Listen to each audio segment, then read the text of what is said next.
dans cette émission, l'autre journal numéro 66, nous sommes avec Monsieur Claude Amekanvi.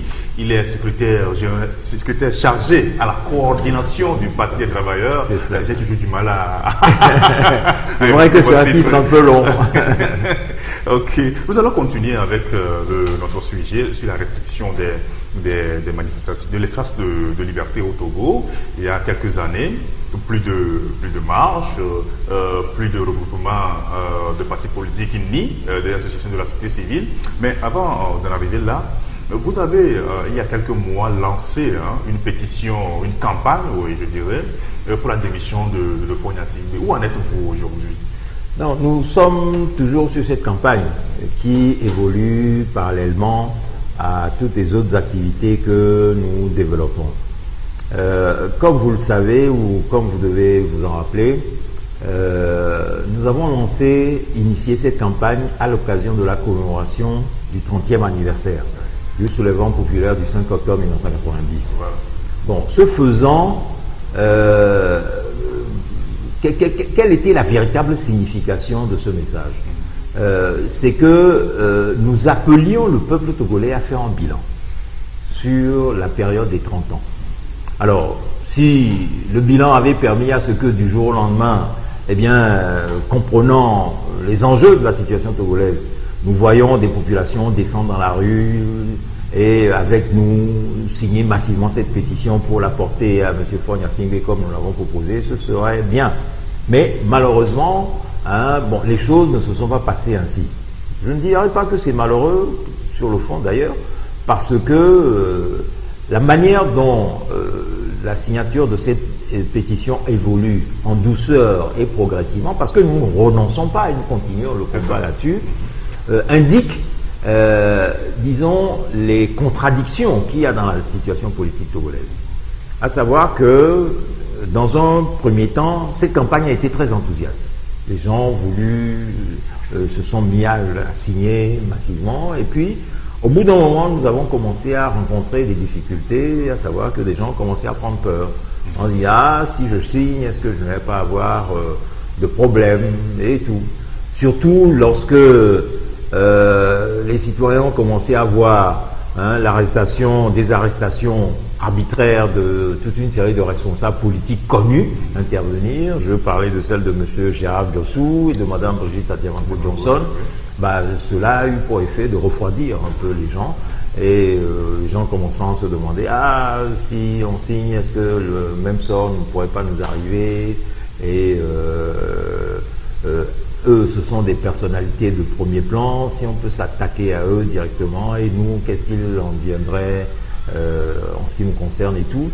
Et nous avons compris qu'il fallait rassurer les populations et aller véritablement dans l'explication des enjeux de la situation nationale, descendre sur le fond, aller dans le détail, pour que le peuple lui-même comprenne que, au final, il doit lui-même être l'acteur de son propre changement.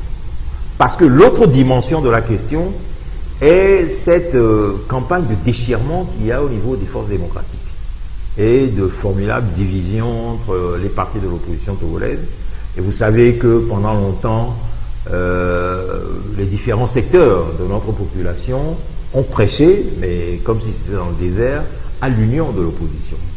Mais on a fini par se rendre compte que cette union-là était illusoire, et qu'à chaque fois que le peuple arrivait à imposer la réalisation de cette unité, des partis de l'opposition, comme on l'a vu avec ce mouvement formidable qui s'est développé à partir de 2017, qui est la Constitution, et qui a abouti à la Constitution de la C14, eh bien des déchirements interviennent jusqu'à ce que ceci se disloque, avec tout ce que nous avons vu se développer sous la forme d'invectives diverses et variées, qui, quelque part, décomposent la situation, pourrissent le climat et c'est un désarroi, désoriente les populations. Et donc, là, c'est le facteur politique aussi qui pèse. Bon. Alors, comment on peut sortir de cette situation? La seule façon de s'en sortir, c'est quoi? C'est que ce soit les populations elles-mêmes qui deviennent les acteurs de leur propre changement. Mais ça, c'est un mouvement disons, un mouvement de basculement, hein, un changement de paradigme, hein, appelons-le comme ça, par lequel une population va être emmenée par sa propre réflexion, se dire non, jusqu'à présent, nous avons investi des gens pour nous représenter et pour matérialiser la réalisation de nos aspirations, placés dans l'incapacité ou face à leur incapacité à pouvoir le faire, nous devons le faire, nous devons nous en occuper nous-mêmes. Et c'est un peu ce qu'on a vu dans la dernière période survenir dans beaucoup de pays du monde. Je veux parler des soulèvements qu'il y a eu en Algérie, de ce qui s'est passé au Soudan, un peu du mouvement des Gilets jaunes en France et surtout du mouvement qu'il y a eu au Mali dans la dernière période, qui lui, finalement, a obtenu le départ d'Ibrahim Boubacar Keïta. Bien. Donc, c'est cette situation-là qui n'est pas encore intervenue au Togo, mais qui est un processus qui est en cours. Il est en cours, mais pas encore inachevé. Et je parlais donc de je qualifiais ce processus de processus en cours et inachevé. Et donc, dans les tréfonds de la population togolaise, est en cours en ce moment un processus de maturation du peuple qui va déboucher dans la prochaine période sur une prise de responsabilité collective de cette population qui un beau jour dans ce pays, vous allez voir, les gens vont se lever en disant ça suffit, nous prenons nos responsabilités, il faut que toute cette situation, tout ce désordre-là, ça s'arrête.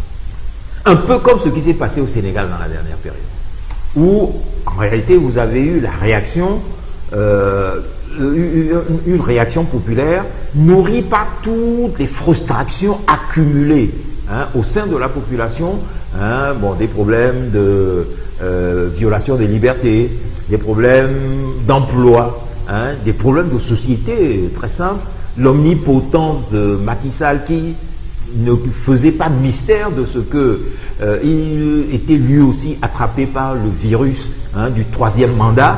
Tout le monde l'avait compris, au compte de quoi il fabriquait les accusations les plus grotesques contre ses principaux opposants. Tout ce cocktail-là a produit ce que nous avons vu dans la situation du Sénégal. Mais moi, j'ose croire que dans la prochaine situation du Togo, si nous ne faisons pas attention, nous allons avoir ici au Togo une situation du type de celle du Sénégal à la puissance 10.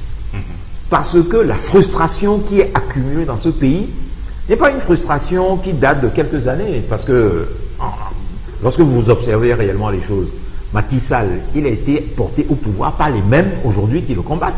Puisque c'est une coalition de partis qui a soutenu sa campagne jusqu'à son élection. Or, dans le cas du Togo, nous n'allons avoir rien de tout cela. Et nous allons avoir les frustrations accumulées par le peuple togolais, à tout le moins, depuis au moins 2005. Mais lorsque vous allez en arrière, vous allez voir que ces frustrations-là remontent jusqu'à 1967. Et lorsque vous allez encore plus loin, vous verrez qu'elles remontent jusqu'en 1963, c'est-à-dire en gros que ce sont des frustrations qui sont latentes dans la population togolaise depuis au moins 58 ans. C'est-à-dire que lorsque vous avez un cocktail détonnant comme ça, de faits accumulés pendant plus d'un demi-siècle, pendant près de 60 ans, ça veut dire que c'est au moins sur 2 à 3 générations que les choses se nourrissent, que de père en fils, on vit mal, on ne supporte pas les changements violents de régime, les violations de constitution, le vol de nos deniers publics, les assassinats politiques, l'arbitraire, etc., etc. Le père l'enseigne au fils, la mère à la fille, le fils au petit-fils, ou le grand-père au petit-fils, etc., etc., etc. Tout cela finit par construire un mental de frustration et de révolte.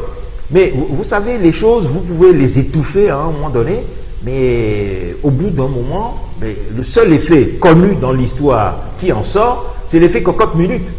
À savoir que vous avez beau mettre le couvercle sur la marmite sous laquelle bout le feu, mais vous avez beau mettre des pierres dessus, à un moment donné, mais quand ça arrive à la température critique où, disons, la vapeur est suffisamment accumulée dans la marmite, mais elle explose. Et c'est ce qui risque d'arriver dans la situation togolaise. Alors, très humblement, moi, je voudrais interpeller ceux qui sont au pouvoir aujourd'hui en leur disant que s'ils sont eux-mêmes en train de préparer la survenue de quelque chose contre eux-mêmes qu'ils auront à regretter demain. Et donc, la meilleure façon pour eux, c'est de changer de comportement dès aujourd'hui et de veiller à ce que, à tout le moins, l'état dont ils se sont accaparés de la gestion, c'est personne qui leur a donné. Ils ont pris la chose par la force. Qu'ils fassent attention de ne pas aller trop loin, parce qu'en allant aussi loin qu'ils le font actuellement, le pire est à craindre pour eux. Parce que nous sommes tous des citoyens qui avons les mêmes droits dans ce pays. Il n'y a aucune raison qui fasse que certains, eux, n'auront rien à manger et n'auront pas la possibilité de faire leurs 3 repas par jour, parce que c'est ce qui se passe et ce qui est du lot du quotidien aujourd'hui au Togo, alors que d'autres, mais accumulent des milliards qui doivent servir à nourrir les populations, à leur trouver, à créer des emplois, à leur créer des centres de santé pour qu'ils se soignent, à créer des écoles dignes de ce nom pour qu'on puisse recevoir une éducation normale dans ce pays. Et au compte de quoi vous avez une situation aujourd'hui où pour les moindres faits qui doivent se passer au Togo, mais ce sont des étrangers qu'on va chercher qui viennent faire le travail à la place des Togolais. Mais dans quel monde on vit? Et même à un autre niveau, mais toutes nos terres sont vendues à des étrangers alors que par le passé, aucun étranger n'avait le droit d'acheter une simple portion de terre togolaise. Et jusqu'aujourd'hui, lorsque vous allez dans beaucoup d'autres pays, y compris de la sous-région, dans l'espace Afrique de l'Ouest, vous, étrangers, tout Togolais que vous soyez, vous n'avez pas le droit d'acheter de la terre au Niger ou dans d'autres pays de ce genre. Alors, il y a une situation là qui est injuste à tous les égards et qui n'est pas tolérable dans le maintien de sa poursuite. Oui. Bon, ensuite, le débat se poursuit. Depuis le 1er avril 2020, le Togo se retrouve dans l'état d'urgence sanitaire. Je pense que c'est la semaine dernière où le Premier ministre était encore devant l'Assemblée nationale pour demander la prorogation de cet état d'urgence sanitaire. Et bien avant Covid-19, le gouvernement a fait voter des lois à l'Assemblée nationale pour restreindre l'espace de liberté. Aujourd'hui, les activités des organisations de défense des droits de l'homme, des organisations de la société civile se résument à des conférences de presse, à des communiqués sporadiques pour dénoncer telle situation. Donc, les gens n'arrivent plus à organiser des manifestations et autres là. Donc, est-ce que la situation va demeurer telle? Les organisations, je sais que vous faites partie aussi de certaines organisations, vous avez mis sur place une synergie. Le comité pour la libération des prisonniers politiques. Voilà. Ouais. Allez-vous seulement limiter, vous limiter sur les communiqués, les conférences de presse, de ce sens? Non, ce que vous dites là est tout à fait réel et inacceptable. Mais ce que je dois dire, c'est que ce n'est pas un phénomène à proprement parler togolais. C'est une tendance mondiale aujourd'hui.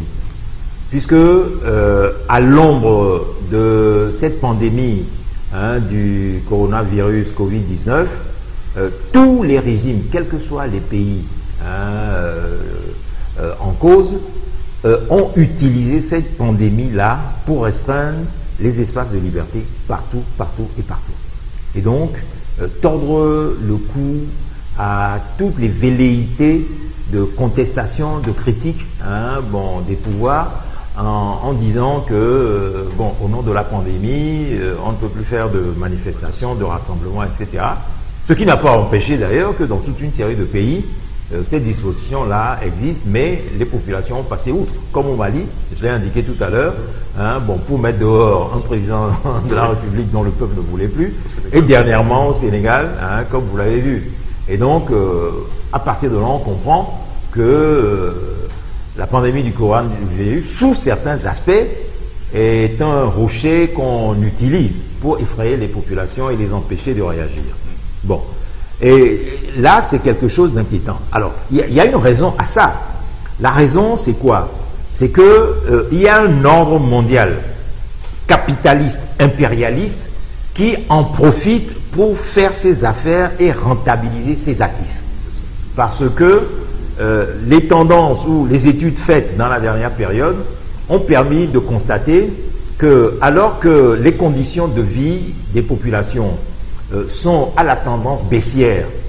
Depuis que cette pandémie se développe, on assiste au contraire à un énorme taux de rentabilité chez certains grands groupes capitalistes, notamment ceux qui contrôlent tout ce qui est la téléphonie mobile et les communications, puisque c'est ce secteur-là qui est dopé.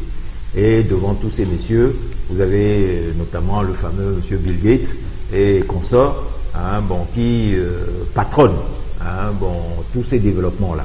Alors, donc la tendance est celle-là. Donc certains en profitent.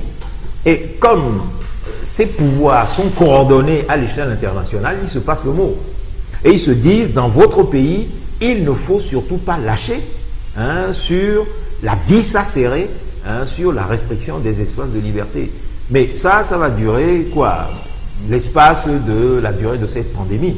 D'ailleurs, qui s'aggrave, et personne ne sait en réalité comment il se fait, comme par hasard, qu'au moment où on escompte une diminution des effets ravageurs de cette pandémie, on voit survenir des variants encore plus dangereux, plus meurtriers que les premiers. C'est vrai que ce sont des phénomènes connus, mais ça surprend quand même et ça permet de se poser des questions et de se demander si ce n'est pas en fait pour maintenir la situation actuelle en place. Alors, au compte de tout ceci, moi je dirais tout simplement que la balle est dans le camp des peuples. C'est-à-dire que nous pouvons critiquer, comme vous l'avez dit tout à l'heure, sortir des communiqués, etc. et tout. Mais, comme on l'a vu et comme on l'a dit tout à l'heure, le peuple malien l'a démontré, le peuple sénégalais l'a démontré, cela, ce n'est pas une fatalité. Il n'est pas dit que les choses ne peuvent se passer que comme ça. Que lorsqu'on brandit cette menace-là, nous ne pouvons pas agir. On l'a vu tout à l'heure dans le premier débat que nous avons eu, à partir du moment où les gens volent, les gens ont des comportements de corrompus et autres, violent la loi, etc. Nous avons le devoir et le pouvoir de les arrêter, d'utiliser nos droits de manifestation, nos espaces, nos droits de critique, pour dire que ça ne va pas et que nous devons mettre ces gens-là à leur place, c'est-à-dire les enlever de là où ils sont, puisqu'ils ne gèrent pas bien le pays. Et donc, ce droit, nous devons le prendre. Alors, bon, je ne connais pas d'autres méthodes, parce que moi, je suis un démocrate, que de sensibiliser les populations pour les amener à comprendre la nécessité de cette chose-là, de manière à ce qu'elles-mêmes se fassent des acteurs de leur propre changement, comme cela se fait ailleurs, malheureusement. Et sinon, bon, vous savez les conséquences directes, lorsque ces mesures sont édictées et que vous formez en groupe, et vous appelez les gens à manifester, bon, aujourd'hui on va vous appliquer la loi dans sa sévérité, dans sa brutalité, etc. Donc, il faut attendre que des occasions se présentent pour faire valoir ces droits, ou il faut les susciter.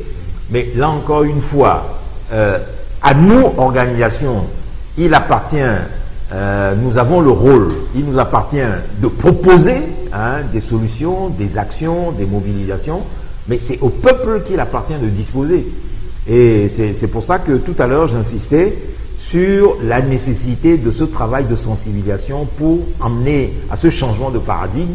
Et une fois que le peuple a compris, je suis sûr qu'il se mettra en mouvement tout seul. Et d'ailleurs, lorsque nous écoutons les avis qui s'échangent au sein des populations, vous savez que les choses petit à petit font leur chemin. Et un de ces jours, mais je pense qu'on sera très surpris dans Lomé et dans le Togo tout entier de voir quelque chose jamais survenu arriver. Et puis là, on saura que c'est la fin. Et puis voilà, c'est arrivé.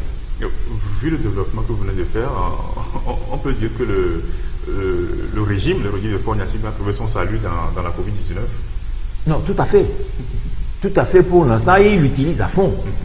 Et d'ailleurs, vous avez vu ces opérations qui se passent ces derniers temps, où on envoie sous le prétexte d'aller rechercher, de lutter contre la criminalité et autres, des forces de défense et de sécurité, boucler des quartiers, rentrer dans les maisons, les fouiller, voler d'ailleurs, puisque dans beaucoup d'endroits on a indiqué que après le départ de ces messieurs, il y a des vols d'objets, etc. et tout ça. Et bon, on nous a dit que bon, on a arrêté des voleurs, des gens qui ont volé des motos, etc. Bon, ce que je peux comprendre, parce que à partir du moment où vous ne créez pas d'emploi pour les gens, hein, et que vous les surtaxez, parce que même les plus petits métiers de conducteurs de taxi-moto que nous avons aujourd'hui donnent lieu à des extorsions de taxes jamais vues jusqu'à présent. Lorsque vous allez au péage, mais allez voir la cohue de conducteurs de taxi-moto qui font la queue pour payer les 50 francs. C'est du jamais vu au Togo. Jamais, du jamais vu. Alors que sur le litre de carburant, hein, on prélève l'argent pour réparer nos routes, etc. Et on se demande, eh bien, en plus de l'érection d'une taxe, hein, sur les véhicules à moteur et tout, bon, des choses totalement incroyables, mais il n'y a aucun organe aujourd'hui qui puisse jouer son rôle de contrôle, hein, de l'exécutif de l'ensemble de ces décisions pour les arrêter, les annuler, hein, dans certains cas, et c'est ce qui crée cette situation. Mais nous sommes confiants du fait que inexorablement nous allons vers une situation où les choses ne vont pas rester en l'état, et comme ces jours, hein, la donne changera, elle viendra. Comme d'ailleurs le 5 octobre 1990 n'a prévenu personne avant de survenir. C'est quelque chose qui est survenu comme ça, comme un coup de tonnerre dans un cerf serein, et qui a surpris tout le monde. Bon, si c'est par là que le changement des situations peut venir, eh bien, bon, qu'il survienne, et on y travaillera. Ce qu'on remarque aujourd'hui, on remarque une absence, hein, du débat intellectuel. Les intellectuels ont fait le débat. Quand vous trouvez même les universitaires, les professeurs d'université et autres là, les gens n'organisent plus de conférences débats pour mener une réflexion sur la condition, bien la situation qui prévaut actuellement au Togo. Seulement, on voit des militants, et même les leaders politiques aussi s'en mêlent, qui s'insultent sur les réseaux sociaux, ils font du n'importe quoi. Mais vu cette situation, quand est-ce que nous allons en sortir? Comment est-ce qu'on peut arriver à poser un vrai débat, un débat réel, intellectuel, pour pouvoir réfléchir sur la situation togolaise et s'en sortir? Bon, je pense que dans votre présentation, vous êtes quelque peu unilatéral. Je m'excuse, hein, de le présenter ainsi, parce que ce que vous dites est un des aspects de la situation actuelle. Mais vous savez, dans une situation nationale, quelle qu'elle soit, ce n'est ni jamais trop que noir, ni que trop blanc. Non. Parce que moi, j'ai toujours considéré qu'à partir du moment où il s'agit des peuples, ce sont des phénomènes dialectiques qui se passent. Vous savez, dans ce Togo d'aujourd'hui, mais il y a des gens qui réfléchissent profondément. Vous serez surpris de voir bientôt des contributions sortir de haute valeur intellectuelle. Vous vous demanderez, mais est-ce que ce sont des Togolais au Togo qui ont réfléchi à produire des idées de cette façon-là? Bon, moi, tout simplement, sans vous jeter des fleurs, mais le niveau auquel vous, hein, au niveau de l'autre journal, de l'alternative, vous portez le débat politique au Togo aujourd'hui, et qui se réfracte à travers les échanges qu'il peut y avoir sur les plateformes, etc., montre que vous contribuez à élever le débat politique au Togo, mais vous n'êtes pas le seul à le faire. D'autres également le font, apportent des contributions sous différentes formes. Alors, ça peut prendre la forme de polémique inutile, etc. Bon, c'est vrai, mais c'est le caractère que ça prend. C'est ce que vous êtes en train de faire là. mais il y a aussi une réalité qui est que nous avons au pouvoir aujourd'hui des gens foncièrement médiocres et qui ne veulent pas que les Togolais réfléchissent parce que ça, c'est dangereux pour eux. Si les Togolais, et c'est pour ça qu'ils détruisent l'éducation, et préfèrent envoyer leurs enfants à l'extérieur avec à l'idée que aura été sélectionné ainsi une race, disons, de familles qui vont régenter le Togo pour les siècles des siècles. Mais ils se trompent. La vie ne se passe pas comme ça et ça ne se passera jamais comme ça. Et donc, ici au Togo, il y a des gens qui travaillent, qui réfléchissent, qui contribuent. Et de l'autre côté, il y a le régime qui fait tout pour appauvrir le débat. Bien évidemment, il y a aussi le caractère de nos partis politiques, qui, loin d'asseoir, disons, leurs interventions sur des considérations politiques, je ne veux pas dire politiciennes, parce que le tout est aujourd'hui de savoir est-ce qu'on va aux élections ou est-ce qu'on ne va pas aux élections. En gros, le débat, il est là. Mais vous savez, sous ce rapport-là, c'est très limité. Hein. Les enjeux de société qui sont aujourd'hui posés à l'Afrique sont tellement énormes qu'on ne peut pas le réduire à savoir s'il faut aller aux prochaines élections régionales ou pas. C'est pas simplement ça. Comment se fait-il qu'avec les immenses richesses que ce continent a, et pour lequel toutes les puissances de ce monde se battent pour revenir en Afrique, s'accaparer de nos richesses et de nos matières premières, dont tout le monde a besoin pour construire les économies, l'énergie, hein, bon, tout ce qui est téléphonie cellulaire, etc. C'est avec le coltan de chez nous, l'uranium de chez nous qu'on fabrique l'électricité, etc. Et tout cela, les Africains eux-mêmes n'ont pas de contrôle dessus. N'ont pas les techniciens formés pour les utiliser, pour les gérer à leur propre profit, et c'est d'autres qui viennent s'en servir. Alors, ce débat-là, moi, il m'intéresse profondément.